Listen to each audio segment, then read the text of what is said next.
nararamdaman ko yung kahulugan. Sa bawat sentimo, sa bawat pisong ibinibigay ninyong tulong sa ating kampanya. Gusto ninyo ng pagbabago. Gusto ninyo ng katinuan sa gobyerno. Gusto ninyo na higit na mabuting bukas para sa atin at higit sa lahat para sa ating mga anak.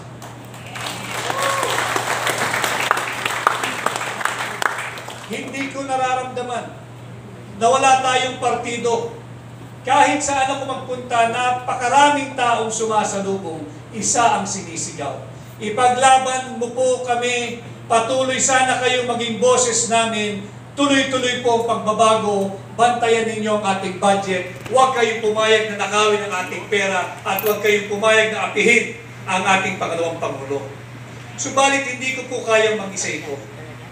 Kinakailangan ko po kayo. Kinakailangan ko ang tulong ninyo, kinakailangan ko ang suporta ninyo. And I know tonight, I do not have to even ask for it. You have given me your support even before this night came about. Nararamdaman ko yung inyong tulong, yung inyong tiwala, yung inyong suporta. At ito rin po ang aking inspirasyon. Sinabi ko ho sa aking core group, salamat kay Manong Johnny Vasco, tinanggap na maging campaign manager. Salamat sa aking mga kasama. Alam mo nila, kahit si Yusek Libres, nakakaramdam din po ako ng pagod katulad dito. Subalit sinabi ko sa kanila, wala akong karapatang magsalitang pagod ako, hindi ako lalabas, hindi tayo iikot.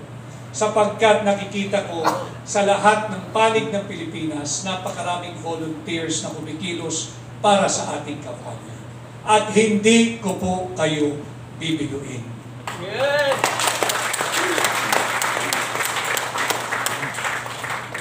3 days from tonight, magsisimula na opisyal ang ating kampanya. Malayo na po at malaki na rin ang ating na-cover na lugar. Marami na rin po tayo nagawa at marami na rin po ang ating mga nakasama at higit na lumalaki ang ating samahan. Subalit, wala pa po tayong naipapanalo.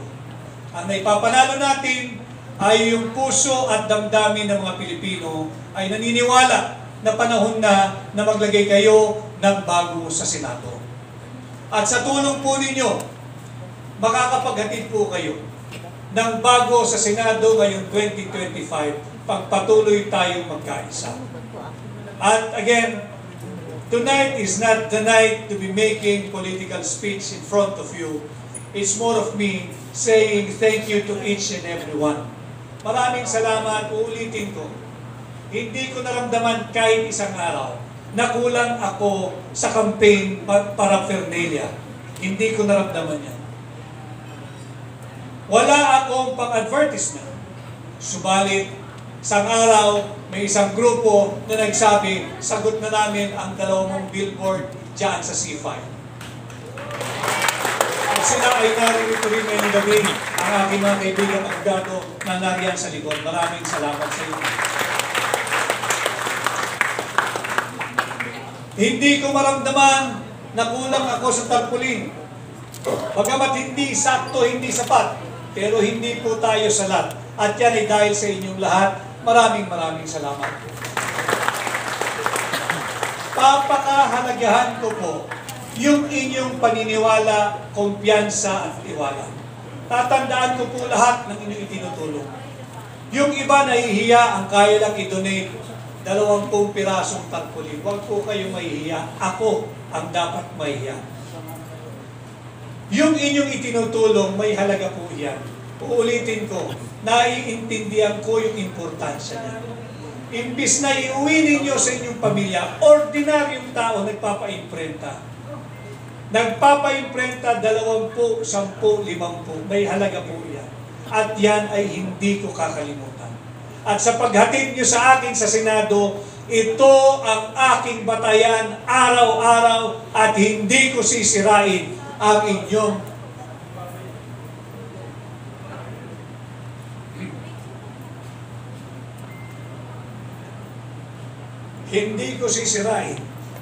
inyong mga tiwala.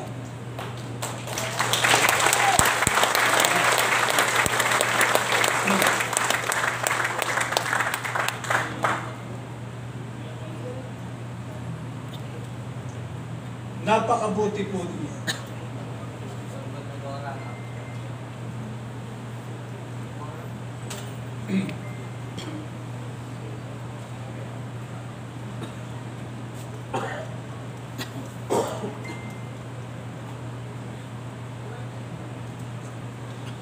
Katulad doon ng aking sinabi, itong aking kinakatayuan ngayong gabi, hindi o akin ito. Kung tinanggap ni Pangulong Duterte, siya ang naririto. Kung nagtinanggap ni Mayor Baste Duterte, siya ang ating kandidato para sa senador. Subalit, ganun po talaga ang tadhana, ganun po talaga ang buhay. Ako'y naririto. Hindi ko sasayangin ang inyong tiwala.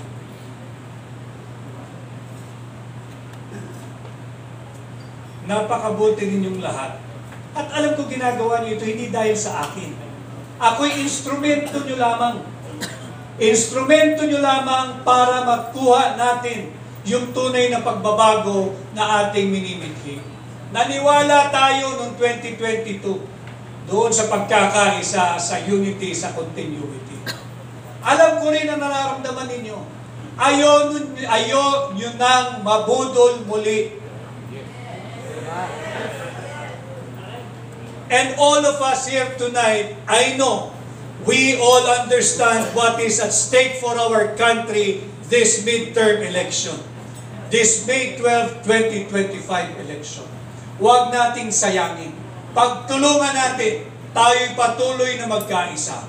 At sisikapin kong gampanan lahat ng inyong iuutos o ipagagawa sa akin sa kampanyang ito. Napapagod ako, subalit wala akong karapatang mapagod hanggat nakikita ko kayong kumikilos, gumagalaw, nagbubuo at patuloy na umiikot sa buong bansa. Gagawin ko rin po yan at tatapatan ko ng aking sipag at kakayahan ang inyong tiwala, kumpiyansa at paniniwala. At ngayong gabi, tanggapin po muli ninyo ang aking pasasalamat. Yung iba, ngayon ko lang din nakilala, subalit nagpunta ngayong gabi, handa ang pagbibigay ng kanilang suporta.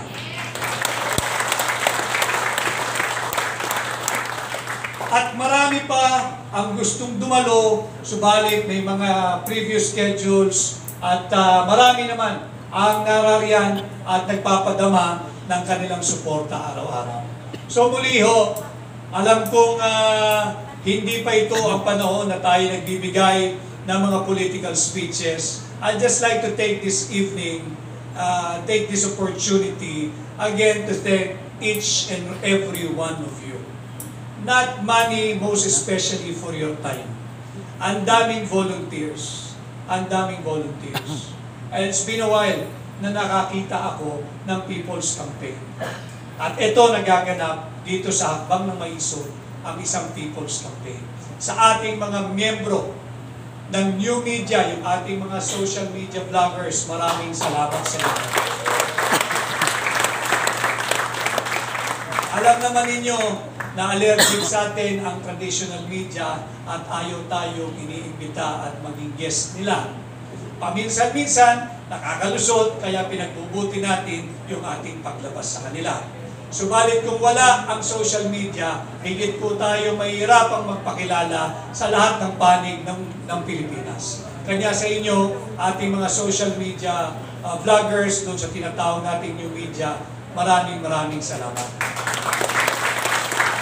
Wala man po tayong pang-advertisement, pero narariyan kayo, lagi kayong kasama, lagi kayong nagbibigay daan at nagbibigay espasyo para sa akin, kaya tayo patuloy nakikilala sa iba't ibang panig ng ating bansa. Maraming salamat. At siyempre, ang aking pamilya, ang aking may bahay na naririto, allergic ito sa politika. Alam mo ninyo, nung ako'y nanliligaw sa kanya bago kami magpakasal, meron siyang hiningi isang kondisyon. Eh siyempre, gusto mong mapangasawa, pangako mo lahat. Pero hindi marami, isa lang talaga hiningi. Ang sabi niya, okay, abogado ka, may sarili ka ng mundo, meron ka sariling practice, isa lang ang hihingin ko. Oo, ako. Magsabi ka, ibibigay ko. Wag na wag ka lang papasok sa politika. Oo naman ka ako. Pero abogado ko eh. Teka muna ka ako. Dalawang bagay yan. Elected at saka appointed. Pag anong elected, anong appointed? Yung appointed, yung magsisilbi ka sa gobyerno, ikaw in-appoint, etc. etc. Yan, pwede yan. Yan, pwede yan. Appointed, pwede yan. Okay. Okay na ako ron, 50% eh. Being elected, ayaw ko yung kampanyang, huwag kang papasok dyan. Uuwi ako sa amin. Sabi, hindi ako papasok dyan, ayaw ko rin yan. So, nagpakasal kami. And after 16 years of married life, yung isang hiningi niya, na-violate ko pa. Kaya, pero, nandyan at nakasuporta kasama ang aking pangalan na anak na si Lulu. Maraming salamat.